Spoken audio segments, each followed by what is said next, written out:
subject matter is a subject that's near and dear to my heart. I'm Leanne Wood, president of Flying Camel, and I would say more over the last couple of years, more than half my business as a PR and social agency is indeed social media. I'm on the collaborative team that brings you the KBIS attendee experiences and programming such as this stage. And all of the social media that you're seeing from the KBIS platforms, if you follow us on Instagram, over 60,000 followers, on Facebook, Twitter, what have you, that's my team. So I guess I get to moderate this panel, which is fun. And I have some amazing people who are killing it in the social media world joining me. I'd like to bring on stage Alyssa Greve. She's the director of content at Cambria. If you have your phones, just look at the size of the communities. Not that size always is an indication, but Alyssa deals with massive communities for Cambria. Next up is Matthew Ferrarini. He's principal designer and co-founder of Ferrarini & Co. Also killing it on social as a designer. So what we wanted to do here is kind of people coming at it from different aspects. So from a brand, from a design perspective, and then we have someone from more of the media perspective and partnership perspective. I'd like to introduce Veronika Miller. She's the CEO of Modenus Media. Also, if anyone has taken in any of the talks in the Design Milk by Modenus Lounge, this is Veronika's brainchild. Also, big communities on social and is always thinking about the future of social and where to take it. So I wanted to make sure that Veronika was on this panel too. So now I will sit down Yes. and join you in conversation. So if I can just start, maybe we'll start with you, Alyssa. We'll just go down the row, talk about a brief description, your role at Cambria, and how you, and maybe a quick approach to social media. Yeah, absolutely. Hi, everyone. My name's Alyssa. I work for Cambria Surfaces. We're a quartz surface company based out of Minneapolis, and you can probably hear that in my accent, so enjoy that today.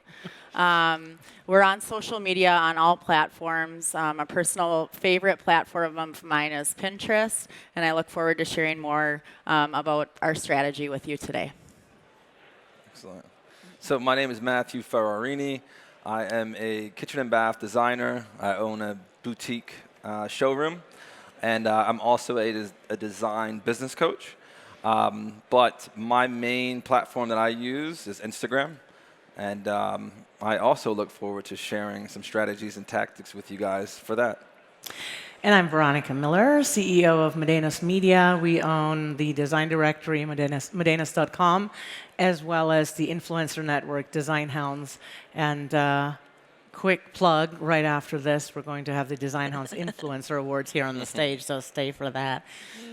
Yes, it's all about the influencers. Yes, exactly.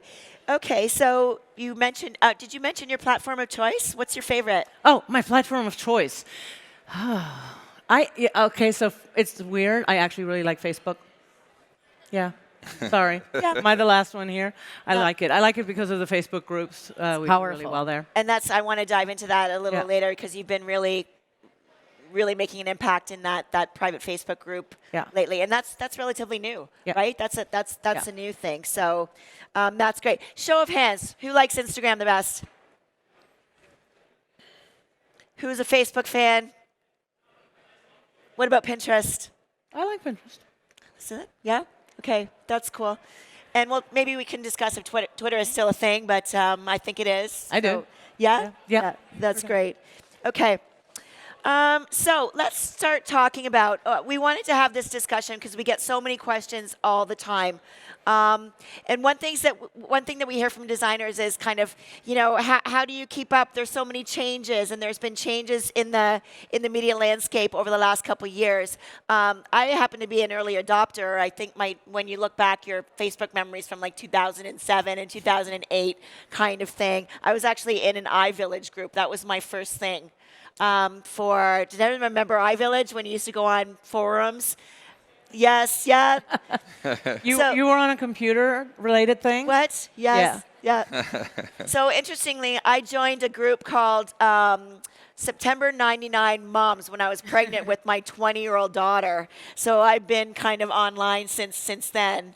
And we still keep in touch after all our children are 20 years old, and we still keep in touch. So definitely it's a place to connect and very important marketing tool for designers. So let's talk about the changes in the media landscape. And we can just probably go down. There's so many topics here to deal with. Maybe let's just talk about the last couple years and how things have changed. So go ahead, Alyssa. Yeah, I think it's really important to stay on top of what's happening right now and how the algorithms are treating each social media platform as they're changing all the time. Facebook Live was popular a few years ago, then it was Instagram Live, then it's IGTV, and now Instagram Stories is really great. And we actually get double the traffic on Facebook Stories than we do Instagram Stories. So I think it's really important to stay tuned with a lot of those things happening. Yeah, definitely. The algorithms are obviously always changing. It's Instagram's goal and Facebook's goal to make you pay for ads per se, as opposed to getting organic engagement. So although you may have 20,000 followers, maybe only 200 of them may see it, depending on how you're positioning that content. But I do think that something that's been consistent is that Facebook, Instagram, they reward you for like authentic quality content. So if you are producing that, it's gonna at least help you kind of as a foundation on the algorithm side of things. But it's constantly changing. You kind of have to reposition, and it's a continual education for sure. I really think it depends on what your goals are. So yes, it's good to stay on top of everything, but if you're out working in the trenches and you're a designer and you don't have a team to do that for you, then maybe that's all a little bit much. So having a strategy based on your actual goal is probably the first thing. So there's some kind of old school things like engaging on Facebook or using Facebook to target local audiences is completely okay. So I don't think everybody has to race to Instagram unless they have a real good reason to do that. So that's kind of, so yes, there are a lot of changes, but it doesn't always mean you have to jump onto all of them. On our end, we really, really strongly focus because of our influencer network. We look for quality of content. We're very prickly about follower authenticity and all of that. We need to deliver something to our brands, and we have to make sure that the people we bring them are who they say they are. So that's kind of where we're at. Mm-hmm. And with the changes, I think we've all experienced that you use platforms for different things. Yes. And I just want to mention that we're going to open up for big Q&A after, so everyone remember your questions. So, Alyssa, from a brand perspective, you said you love Pinterest. You probably use Facebook for something completely different and Instagram for something completely different. Can you address that? Yeah, absolutely. We use each platform really separately based on the audience we're looking at, the audience we're targeting, and sometimes we target multiple audiences on the same platform and use different strategies that way. Sometimes it depends on the type of content in platform, where video may work well on Facebook, but we're still seeing a lot of success with images on Pinterest, even though they launched their new video pins. So it's a matter of testing those things. One thing I like to share is sometimes, people used to share one message and push it out all across, and it's so important today to create content specifically for that platform. Now you can use the same project, but maybe share a different angle of that image, or share a carousel in one platform and a before and after in another. So you're just treating the story a little bit differently, so you build those communities in those platforms. And Matthew, how do you use the different platforms differently? Yeah, I primarily use Instagram. Really, it's just a time thing for me. It's hard to really cover. I think that's what everyone is thinking. It's like, how do you do it all, right? Yeah. It's like, pick something and be good at it, right? Exactly. Yeah. And, to speak to that point of time, and you have to reposition it and repackage it and understand what works for those different platforms. So I've kind of just tunnel vision on Instagram, tried to become a master of one per se, as opposed to all of them. But that's worked for me. That's allowed me to hit my goals, from a business standpoint. And can you address that a little bit? Do you get work from your Instagram account? I do, yes. Yep. Yes, yep. And can I just ask the audience, has anyone ever got projects or new clients or anything from social, or is that what you're looking to do? You have? Okay, that's cool. Yeah, it's an interesting transition. I mean, I've done traditional digital marketing, print. I've done it all for so long, and it was a big mental framework shift to say you can actually get high quality, affluent clients from posting on Instagram. But once I kind of made that switch and saw the results, obviously, I shifted a lot of efforts and resources into that. And that's a big change, obviously, in the media landscape from a brand perspective, too, in terms of moving money away from a print schedule, for example, into more social. So that's cool. And your objectives for each platform, Veronika? Well, Pinterest is a traffic driver, and it's not a social platform. It's a search engine, right? But it is we really like it a lot. We really focus on how we curate the content there, and we have great numbers, and it's one of those weird things because I personally just lost interest in it, like I think a lot of people did, and you kind of just said, used to sit there at night watching TV and kind of pin things for hours on end, and then that got old and it seemed redundant, and then I realized, wait a minute, I'm not doing this right at all. And so we walked away from it, and I kind of ignored it, focused on Instagram, focused on Facebook. For us, it's about community building. So they're both important, and they're very often, it's about us amplifying our design hounds and the designers in our community. So that's kind of why we're here. But to look at it as a traffic driver, I came back one morning to Pinterest, and we had like over 1 million views every month. And I said, where did they come from? I had no idea. Hi, cool. And so then I woke up and we kind of renewed that process. And it is our second highest, it's our second highest traffic driver after Google. Cool. And can you talk about, you did mention the Facebook groups. What do you use those for? So we generally speaking, across all of our platforms, we're looking for engagement. For us, it's no longer about big numbers. It's looking to have conversations with design professionals, delivering a lot of great value, information, inspiration to design professionals, providing opportunities to people that influence in the micro-influencer space. And we're looking we need to use the platform to listen and to connect to brands. So unless we really have an inherent understanding of the design community, their issues and worries and concerns, we can't then make a connection to the brands. So really that's how we use all of these. But the most success with the Facebook group is that people really feel like it's a safe place. They get notified when someone else posts a comment or a question, and it bonds them, and they're really helping each other out. And it's just more immediate and less promotional than the outward-facing platforms. Yeah, and I have to admit, I stole these quotes from designers. Yeah, it was from one of your Facebook groups. Wonder what our licensing rates are. Yeah, I know. That was a previous panel about contracts and using people's stuff in social media. So I gotta check my small print. Yes, exactly. How many people are in a private Facebook group for design? Are you in Veronika's Kitchen and Bath Design Group? Yes. And are there any other that you're in that you enjoy? Yeah, IDC. They're here too. You Yes, know, look okay, at them. hey, Look at them heckle from the sideline. Yes, exactly. Okay, well that's good. And how if they're not, how would they get into your So group? it's Facebook /groups/KBI group. It's Kitchen and Bath Industry Group.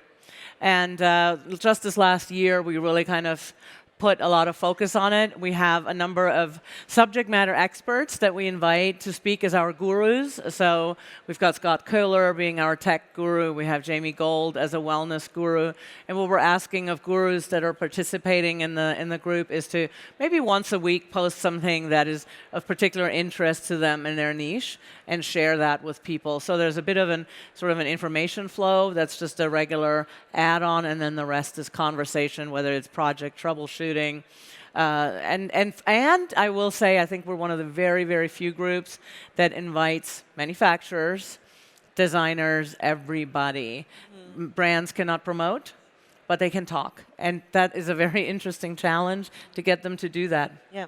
So Even let the odd PR person in, just, yeah. we watch you carefully, though. Yes. This one over here, we have little flags. Yes. We're careful. Exactly. So one of the things that I see in the groups and stuff is, and I mentioned it before, how do you stay on top of what's going on, and how, with your busy design practice, how do you, do it all? You need to design, you need to be on social media, and you need to be promoting. Are there any tips that we can share on how you do stay on top of what's going on? Alyssa, can you address that first from a brand perspective? Yeah, one of the things I like to do whenever we're onboarding something, and it's something I've always done coming from the agency world, is following a lot of blogs, and not just in the home and design world and probably some of your blogs, but also in social media and the news world. And then what we like to do is, if we have a list of 100 blogs, instead of going to each of those blogs to check them every day, we use an aggregator. I like to use Feedly, Feedly. It's a lot like Google Reader when that was around, but it's just a great tool. It brings it to you like a newspaper. You log in and you can look at the most recent blog posts, and that helps our team stay on top of everything. And can you choose the kind of content you can stream, and you can customize the content that you see? Absolutely. Yeah. So my buckets, I have a marketing bucket, a social media bucket, a home and design bucket, and favorite bloggers bucket. Very cool. Everyone get that? It was Feedly? Feedly, yeah. Okay. Yeah, How I do you think stay on top, Matthew? I think it's interesting. I think most of the time as kitchen designer, as designers, business owners, the first thing we think about is hiring a social media person to come in and run that, right? And I think probably over the past 10 years, people have been experimenting with that and not really getting good results, right? Where people are just kind of, putting basic content out, basic pictures out. The truth is, prospective clients, homeowners want to kind of get to know you, right? It's this concept of pulling the curtains back and showing them what you do and how you do it and who you are, to kind of build this intimate relationship. And to me, that's the revolutionary part about social, because the traditional method of marketing, you have these strangers, right? You market to them, and they come to your website, they read a little bit about you, and then they're supposed to write you a check for $100,000, right? So what You hope. you hope, Yeah. right, or more. But you have this. What social allows you to do is become acquainted with hundreds, if not thousands of people on a regular basis, and not become a stranger. And then they're a lot more comfortable to kind of get to know you. So it's hard to hire somebody. You can do it. There's some firms that are really good, but it's hard to hire somebody to pull that curtain back, because people want to see what you're doing and how you're doing it, and explaining, the challenges or the successes that you're having doing it. So I would say that block out a time, at least a half an hour a day, to kind of just organize your content, what you want to share, what you want to put out there. I know it's a lot, because it's 8 hours in a day. You have so many things going on, but the return on investment is pretty much proven. And then there's all types of automated systems and things that you can help to make it go faster, but that's a much bigger conversation. So do you carve out time to actually read or stay on top of, read about an algorithm or read about best practices or something like that? Is that how you kind of frame your marketing approach as well? I attend social media, kind of masterminds, any education. I'll invest into that. Yeah. Go extract that information and then apply it. So I try to do that maybe once a quarter or so. I actually traveled to Indonesia for a digital marketing mastermind there to learn from some of the best people in the world. So I usually invest into it, get the blueprint, and then bring it back, as opposed to continually staying on it. Okay, that's important. Exactly. Veronika, what are kind of sources do you use to? First of all, I totally. I wanted to say to you that I really love and respect when you say you're really reading a lot of this stuff. I think that's a huge mistake brands make, is to. It's very one-sided. They go out and it's all about projecting and promoting rather than first reading. So that's a huge step when a brand actually takes the time to identify who the market is and who's saying what. because just looking at influencers by let's get 10 with over 100,000 followers, that just means nothing anymore in this marketplace. So I think that's really important. I agree with you that you can't just go out. You shouldn't even think about necessarily hiring somebody. It's a communication tool. And you have a thumb, I hope. Yep. And you have this phone, you're holding onto it all day anyway. And so it can be spontaneous. It doesn't always have to be strategic. It can be part of your life. And some of the best accounts out there can certainly curate, but they also can be of the moment and really kind of go live very quickly. This is just happening to me. I'm just out in this project. I'm doing this. And that's what excites people, right? If it gets too promotional, if it gets too strategic, I even find if it gets too uniform in terms of the recipe, even if that works for that particular person, that doesn't necessarily make it good. So I think it's a huge marketplace. We have massive potential consumer and client reach. So there's something in it for everybody. It has to be true to that individual, and that is who they are. That's how they design. That's the stuff they're selling. And based on that, I'm not a huge fan of automating unless, if you want to schedule post like Tailwind and things like that. That's a good app to use. But overall, just like with everything else, if you're trying to get something out of a community or out of a room full of people, you also have to put something into it, and that means showing some interest. And I would like to just add to that, I completely agree with everything. I think the big thing that you're kind of saying in a way is like, don't worry about the numbers. A lot of times we're so conscious about, well, how many likes did it get and how many comments did it get, and we're hesitant about what we put out. Especially as designers, we want it to be perfect. We want it to be it's better just to put the content out. Don't worry about it being perfect. Don't worry about if it gets 100 likes or 2 likes. That was a big hiccup for me for a long time. It was like, well, I only wanted to put out the best of the best. But then I was only posting, a couple times a week. Like, if that was so particular, the minute I stopped being so critical about it, I got so much more engagement and just people were so much more interested, and it felt more authentic, it felt more raw. So I think that's a big thing for the designer community.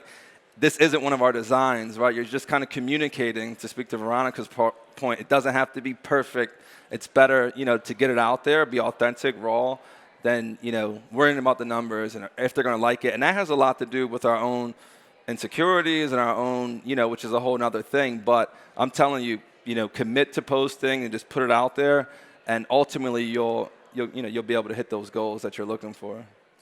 And let's reverse this for a sec. I'd like to, is my team with the microphones around too? Up back there. How many people have had great interactions with brands on social? Or are you actually just kind of reading and learning what they put out? And I'd love to hear if you think there's any brands in our industry that are actually, other than Cambria, of course, that are really, that you've had great engagement with, that you've had a really great social media experience. Does anyone want to share?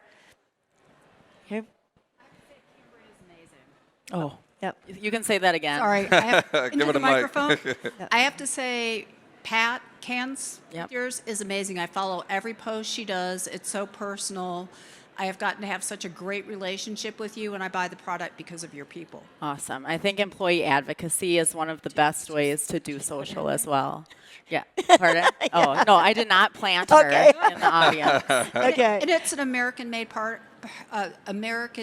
product, and you really incorporate that into your marketing and your branding, and that's important to me. So I think you guys do an exceptional job. Awesome. Thank you. And I think a lot of the home builders get overlooked, but they're getting a lot better about their social media and interacting with consumers. So I think that's kind of a new place I'm looking and interacting with. Mm-hmm. Anyone else want to share about a brand that they might specify because what they've seen on social media? How influential is it to you? Anyone want to comment? One in there.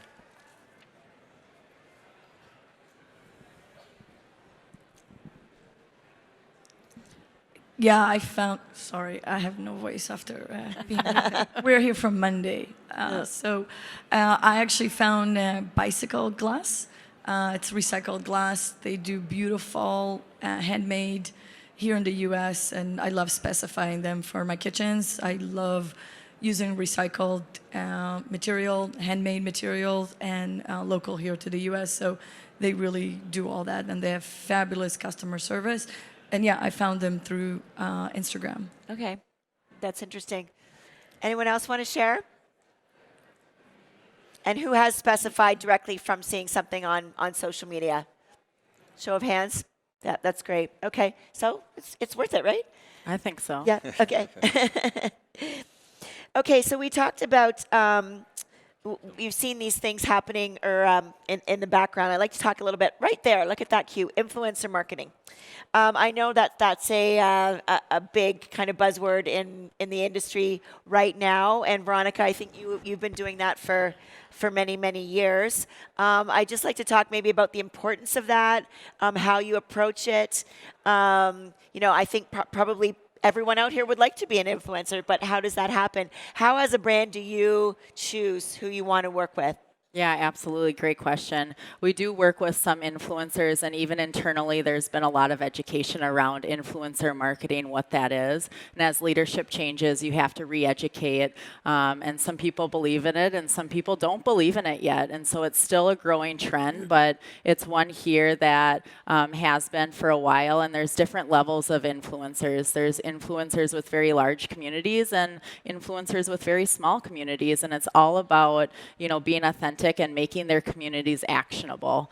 And if you can find the right partners that not only resonate with your brand, that's what we look for, is working with people who want to stand for the same values that we do, and their content also resonates with our audience as well.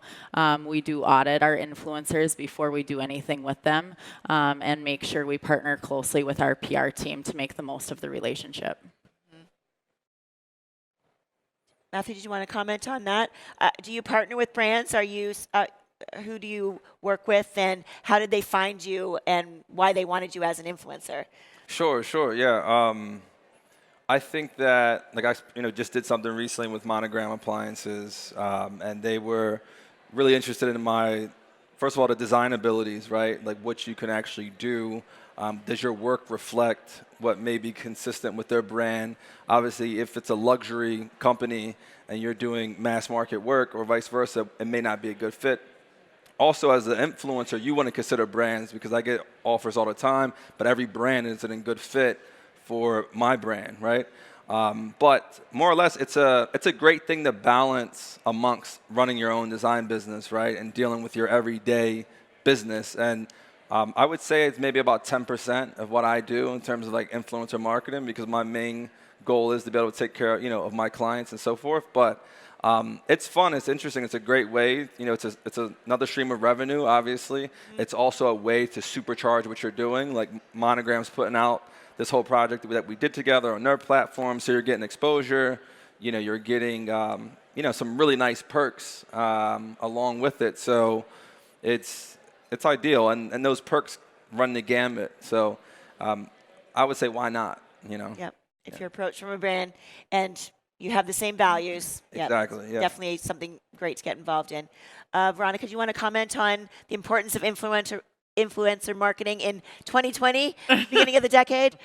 Yes. Well, I'm actually of two minds. So I have been working in this area for a very long time. We launched our very first blogger outreach program called Blog Tour to London in 2011. And at the time, absolutely nobody knew what that is or what I was doing. Why was I taking a bunch of people on vacation? And but we went to trade shows and we covered brands, and the brands paid us to do that. And we're completely in love with the idea. And it was very, very simple recipe. They said, we don't understand what's going on in this social thing at the moment. This is all sort of noise, and aren't just the kids doing it, and why are we part of this, and why do we have to be part of this?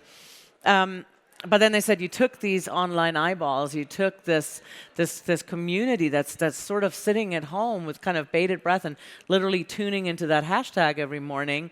You took them and brought them back into our showrooms, and that we do know. And this is where we're comfortable. You just came with 10 people, but you really brought 100,000. and now we're cool with it. So that was a very interesting. I didn't know to think about it like that when I did it. It just felt like a good idea at the time. So over time, though, now we've moved into where we're a lot more. We have all the language for the programs, and we amplify and we use all this terminology like we know what we're talking about. It's still a little bit of a Wild West even now, and including the word influencer. And that's kind of the point I really want to get at is, do you want to be an influencer? Okay, sure. Everybody wants a cool trip or a little cash for attending showroom event, or maybe some product or a combination thereof. But it's a business. It's a business partnership. And as people that are working on social media or as bloggers, you're a publisher. There you have suddenly you are thrown into being a business entity. You do not create content. That's one of your many tasks. You create, you promote, you publish and you promote. And you deliver in a certain time frame, just like a journalist would. And so for us, we're doing the same thing. We vet very carefully, and we really, really think about, just coming to us and saying, oh my God, I've got all this following, or I'm such an influencer. We're probably going to double check that and not fall in love with that term in particular. Mm-hmm. Well, I know in other industries, it's become a career. Yeah. Like people, it amazes me actually. It's like, can I do that? So you wear the outfit and you do this, and then they give you money. Yeah, and you have the Instagram husband that takes all your pictures, and it's pretty fun. Is there anyone out there who is working with brands? Have you been chosen, or is this something that you would like to do? Anyone who wants to become an influencer? Don't be shy. Don't be shy. Yes, Margot Austin back there for the win. Yes. Yes. Yeah. Okay. We talked about some changes in the media landscape and staying on top of things. If someone was just kind of brand new, how would you advise them, and maybe this could be directed to you, Matthew, how would you advise them to start creating a community? We know numbers aren't important, but when you look at someone's account and they have 29 followers, it's kind of, you kind of do have to build a bit of a community. What advice would you give to other designers in the audience about building a community? So the really cool thing about being a designer is that we do cool stuff every day. We do interesting things every day. Like what seems simple and mundane to us, designing on Chief Architect, like you can do a time lapse of you designing on Chief Architect and consolidate that into 60 seconds and show people what that looks like, you actually designing. And we're doing it anyway. You just get a little tripod, set the camera there. You're meeting a client to look at materials. Here's a palette I put together. You're driving to a client, to a house to check on a job site. I'm driving to the job site. Framing's going up. I'm excited to see what's happening. There's so many little clips that we're doing cool stuff. Just share it. Just share it. Don't worry about it being perfect. Don't overthink it. And just let them in. Pull the curtains back. That's the easiest, most organic, natural way to do it. And you'll find that so many more people are interested in these little details than you think. And I think that's the best way to start. Commit to 10 stories a day. 10 stories a day I think is a good amount. And potentially a post. You really have to get used to this, don't you? Yeah, just get used to it. Don't worry about how you look. Don't worry about filters. Don't worry about if you just woke up. Like we all wake up in the morning, and none of us look. So people want more of that. There's so much superficial. People just want authenticity. Just be yourself. Be uniquely you. And everybody in this audience has their own little kinks or quirks, and that's what people fall in love with. If you're looking like everybody else, then why should somebody follow you and engage with you? So just be yourself, and you can even put a little bit of lifestyle in there. I show a little bit of my family and my kids and my wife, and just enough, not a ton, but this lets people know I'm a human. I'm not just a designer machine. I have a wife. I have kids. So I would say that would be the first step, is just start sharing what you're doing. You're doing cool stuff, 10 stories a day, and see how that goes. And I do think it has to be with your own aesthetic, right? Some people, I know some designers that they rarely show their, never in their feed, but they will show their face on stories. Exactly. Yeah. So Oh, it's yeah. deciding how you want to approach that. Like if someone went to your feed, you wanted to show all your design projects, but to get to know you, take that extra step and watch my story. So it depending on how you do that. Do you agree, Veronika? Yeah, absolutely. I mean, people, and there is an expectation conversation too. People are being bombarded with the opportunity of things to follow, right? So you have to be respectful of that. There's a lot of content out there people are sharing. There's a lot of noise out there. Not all of it is good. In fact, the majority of it is not good. Let's be honest. So being consistent and being very reliable, even with your blog, and I'm definitely a big blog person still. But being consistent and letting your people know this is when I post, this is when I do something is really, really important. And have a theme, just like a magazine has a calendar of content. You can do the same thing, and it also helps you sticking with it a little bit better, is to outline it. Okay, once a month I'm going to pick a cool before and after.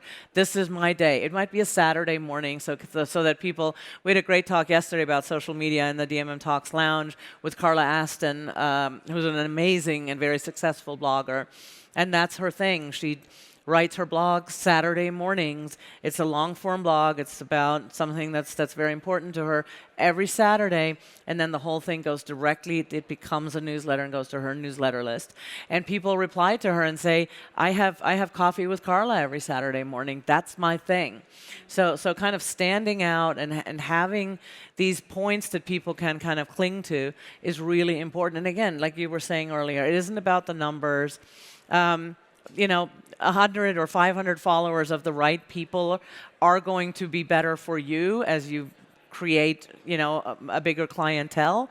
And it's also valuable if you do want to work with brands when you can show that those 500 people are really engaged with what you do. We look at that much more closely than we do with 10,000 followers. When you get 2 likes, then something just doesn't feel right.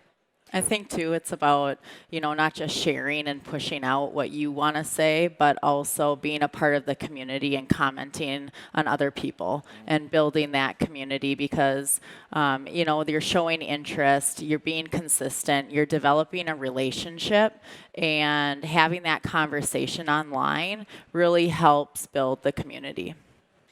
And don't be shy. I mean, especially with project work, if you're posting projects, tag the heck out of those, the brands that you're working with. I know from a PR perspective, a lot of designers have come on our radar that we've recommended to our clients because they are tagging the projects and the brands that and if you want to work with them and you want some recognition, make sure they know about you. You don't need to be a best kept secret. Like, make sure that you're not shy about that. Yeah. Absolutely. Hashtags are a phenomenal tool to bring visibility. And go to the brand's page. Our page is Cambria Surfaces, but then our hashtag is My Cambria. And so if you're tagging My Cambria in that content, we have someone dedicated just to watch that hashtag and see the incoming installs. That's very cool. Okay, so let's spend a few minutes talking about predictions. We did talk about the new rules for social. Things change so rapidly. A platform comes out, it gets bought, and it changes, and now it's owned by Facebook, and it's just like one big blur sometimes. So, Veronika, we'll start with you. What do you think is going to be like the next hot thing in the next little while? Get your crystal ball. Yeah. Open it up. Yes. Well, the funny thing is, I mean, people ask you about TikTok and all the rest of it. I don't know, and it doesn't do anything for me, so it isn't my jam at all. So there you go. So for me, more than looking at new platforms, because I think right now we're a little bit married to Facebook world, if we're honest, because they've got WhatsApp. They know everything we're saying wherever we go. So we might as well just give it up and roll over. To this conversation right Let them now. rub our belly. Yes. I'm sure I'm on some of their blacklist by now. But but you know what? But they are who they are, and they're there to do business, and so are you. So it's fair that they want to make money. It's fair that they're not all organic. You can't get all bent out of shape over that, because the reality is You give them something, you give them content, they give you something, they give you some exposure, and then if you want more, you have to pay. So and I think the paid part of this is going to be a big play if you need it. If it's why are you doing it? If you're doing it because you're enjoying it, knock yourself out. If you get clients from it, continue doing that. But if you're doing it because you think you're supposed to be doing it, don't, and certainly then don't invest any money in it either. So that's sort of the grounds thing for me. What worries me a little bit, there are a lot of conversations right now around Facebook privacy issues. There always have been, of course. So for content creators, designers in particular, you're putting your thoughts, your IP out there, and that's great. And you get something out of it, and that's also great. Make sure it also lives somewhere on your own property. The only thing you own on the web is your website. So you're giving Instagram content, you're giving Facebook content, and that's very sweet of you. You're giving Modenus content, you're giving House content. Here we all are. We're doing great. Thanks, guys. But put it on your own site. It has to live in your space first and foremost, because that cannot be taken away from you. And that's really important. And in terms of monetizing or brand relationships, we're seeing a lot of people, a lot of Instagrammers are now starting blogs, because they're not sure anymore about these Instagram funnels. They're there, but they're also backing it up. They can tell a bigger story on the blog. They can monetize the hell out of it. They do. It's phenomenal what affiliate links are doing for a lot of great bloggers.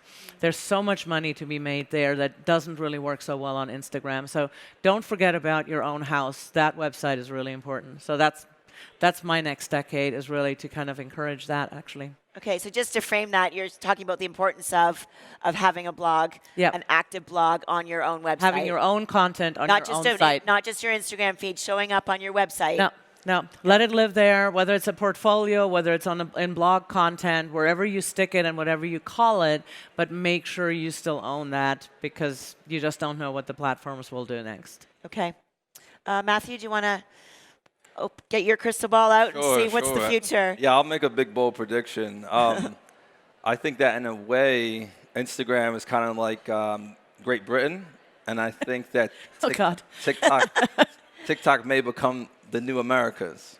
Huh. And I'll explain why, and I'll explain why this is important for everybody that's listening here today. It's what I see, what I envision is it's all about speed, right? Facebook was a slower pace, feed where you would digest more information, and then Instagram came out where it was, okay, everything is just much shorter, much faster. Now TikTok has came out, which is even shorter and which is even faster and more fast-paced for how at least the upcoming generations are processing information, and everybody wants everything so fast and so quick, and that's why TikTok is kind of exploding. Are you using it? Yes. Yes, okay. So the opportunity for designers, or really anybody, is that it's this kind of fresh, new, platform, right? Instagram, there's so many designers on Instagram. There's so many. It's so much harder to get your market share.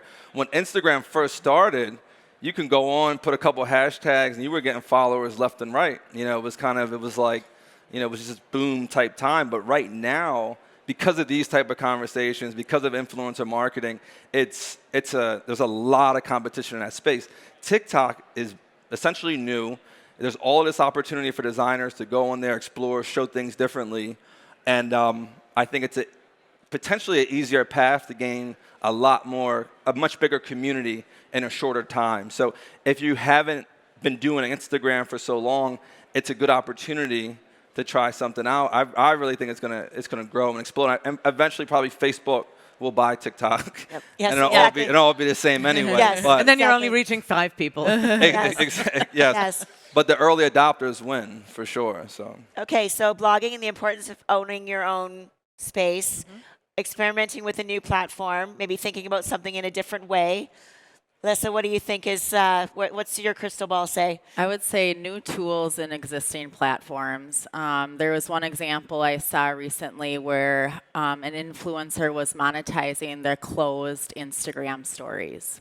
And so you would pay money to get exclusive content to Instagram stories, and that she found a new way to monetize Instagram for herself by adding a new layer with the feature added in Instagram. So I think, you know, you can get creative. Nothing's the wrong answer, and try different things and find new ways to bring that curated community to you. Okay, very cool. I'd love to open up the questioning. We've got about 10 minutes. If we can let us know who you want to ask, or just put it out to the general panel. Thank you. You all have brought up really great points. And Matthew, I'd like to thank you for responding back to me on Instagram today about chief architect. Engaging. But I actually wanted to mention, putting the content back on your website. Have you ever heard of this term ghost searching? It's Tell us. So if you say you go to Google and you type in best interior design tips or best kitchen and bath tips, Google is going to populate the answer based on whatever's the top blog, but necessarily it's not driving SEO or traffic to your website. So yes, it's wonderful that we're putting the content on our website because we own it, but how are we going to combat that? I can speak to that a little bit. I'm forgetting what our digital team calls it, but it's kind of the zero placement within Google. Right. And a lot of people, Google is actually pulling answers from your website to populate as they change things. So in result, a lot of people are seeing the organic searches to their website that once came in through a blog are decreasing. And so this is a challenge that we have to overcome. And sometimes it's about getting people awareness with your brand. And when you're showing up in those searches, it's actually one of our jobs that we're trying to figure out where we could take that real estate, and we view that as a good thing when we are there. So we know that even though our organic traffic might be going down, we're still getting more zero placements and starting to measure that. And that's the brand awareness that we do want, because it's a better user experience. They're getting that data and that information faster, quicker, at their fingertips. And who delivered it to them? You did. Thank you. Interesting. Any other questions? Oh, yep. Carter, right in front there. I was wondering, and this is just to all of you or whoever would like to answer, sharing other designers' work and what your thoughts is on that. If you are an interior designer and you have plenty of your own work to share. When I first started out kind of growing my Instagram, I did a lot of my own. Then I actually hired someone for a small period of time, and she suggests that I integrate and share others' work, which obviously a lot of other designers inspire me, and I have tons that I follow, and more than happy to do that. But I feel like as I was doing that, I was stressing so much about how am I doing this PC? Am I tagging it right? And I was literally like, okay, I can't do this anymore.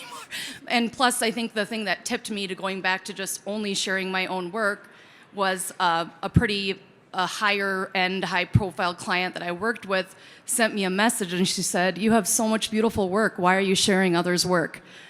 And she said, "You could do it on your stories maybe, but I wouldn't do it on your post." And I know everybody has an opinion and it's not necessarily right, but sorry, that was like 4 questions in one.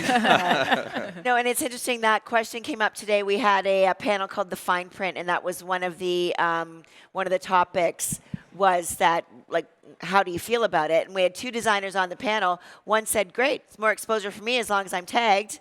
And the other said, nope, that's my stuff. If anyone's gonna share it, it's gonna be me. So I think it's kind of Pretty 50-50. There's a line, right? It is. And I think you can do it well sometimes. Like, for example, is anyone like what Holly Hollingsworth Phillips does with when there's an awards show, for example? She'll take the outfits of the movie stars, and then she'll pair it with a design. It's not all her work, but it's a clever way to show that she's interested in color and interested in fashion. She only does it for that. She doesn't share people's work, but for that thing, it's kind of a unique feature. So maybe there's a time and a place for it.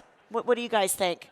Yeah, I think the first thing is you have to tag, like, it has to be properly tagged. It has to be very clear that that is that person's work, right? If you're doing that, then it's a matter of that gray area, that preference of like, you know, are people taking the time to look to see that, oh, you didn't do that work, that this is actually somebody else's, or are they just thinking it's all yours, and right? So there's a lot of gray area there. And one way, if we're being very like harmonious and thinking of everybody as a community, it's like, what better way, if you love somebody's work, you're supporting a designer, hopefully they're supporting you. You know, there's things, shout outs for shout outs, you know, as a terminology where if you love a designer's work, and you say, hey, I'll share your stuff, you share my stuff, now you're both getting into these, you know, different communities. Now that's a little bit more of a formal agreement, and that's a great way to grow your followings as well. But so it gets tricky. I did not post anybody's work for a long time, and then as of late, I've been sprinkling that in a little bit, and I'm not even really like, I don't know where I stand on it. I'm kind of like, you know, so it is a little bit tricky, but I'm trying to make sure it's not an ego thing, that like, you know, it's not about, oh, this has to be only my work, and I don't want, like, you know, checking that and making sure, like, is this like ego, or is this like, you know, a concern, you know, that type of thing. So I don't have the answers to that yet. I'm processing it through, but I think as long as you are properly tagging everybody, then it's not like you're okay. It's from there, it's like what you're comfortable with and what makes sense for you. We had a little bit of a conversation like that in the KBI group the other day, and somebody in there was just absolutely adamant that if it's online, it's free for everybody to take and put on their websites. And I said, where did you go to law school? No, it's not implied. That's not how it works with IP. The reality is nobody reads anything. People do not scroll. Very, very few people actually read the whole Instagram post. A lot of designers do give credit, but way too low in the post. Right. I don't think that's right. We do because we aren't designers, so we do. Our job is to promote others and to showcase the community, but it goes in the first line. So designers, so-and-so, photographer, so-and-so, stylist, so-and-so. We just put it right at the top. But even that is probably not going to get read, even that. So, you know, when I look at designers that only do that, it gets really confusing because ultimately what you're saying is that this is kind of sort of, you're not saying this is what you're doing. You're not saying it's your work, but you're also not saying that it's not your work. And so it is a little bit misleading. I think the very first thing to do, you know, if you have the work, share it. The most important part is share your process, share your story. Don't look for just these finished shot projects, but do something, you know, you're on a job site, you want to talk about stuff, that will get you the readers and the followers. And that's, again, from our conversation yesterday, you know, the how-to is the number one seller. That's the kind of stuff that gets consumers' attention. That's just how it is. They want to learn, not because they want to do it themselves, but they want to understand the process, you know, how whatever the how to install something is. So that's important. So you don't have to always kind of scrape for content. You have content. Just look around you a little bit more. But then when you do showcase somebody, make it a feature. Say, you know, there's every Saturday morning, I'm featuring one favorite designer. So make that a thing, and ask them. That's the most important part. Ask them. First of all, it helps you network back into your community, and it's the right thing to do. If I take something from you, I should ask for permission. Mm-hmm. For sure. I think they're over here, Carter.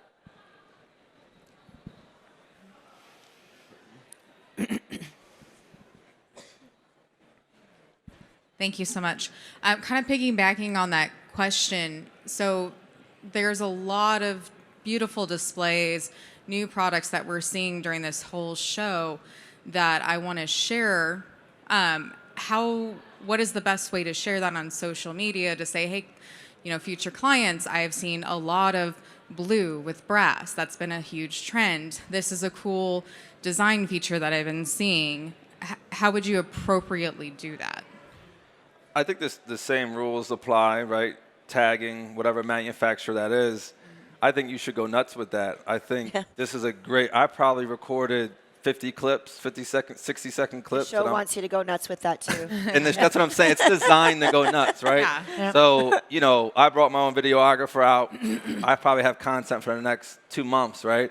But it's your own take on it. You're going to look at something completely different than me, and that's what people want to hear. Like, how does she look at it compared to, you know, how does this person look at it? So you're not just saying, like, okay, here's something pretty. You know, you're explaining like, wow, this would be great with X, Y, and Z. And the reason I love this is because it fixes that problem or whatever. So you're interpreting it and putting it in your voice. But this is a social media gold mine, and we should all be treating it that way. You're making the investment to come out.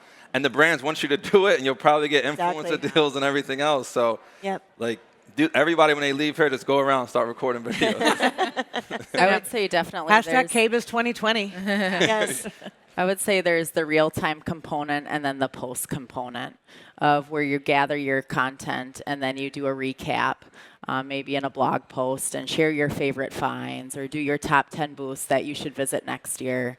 And so get creative with your concepts and how you share that story and what you think is cool from that point of view, because that will make you stand out too.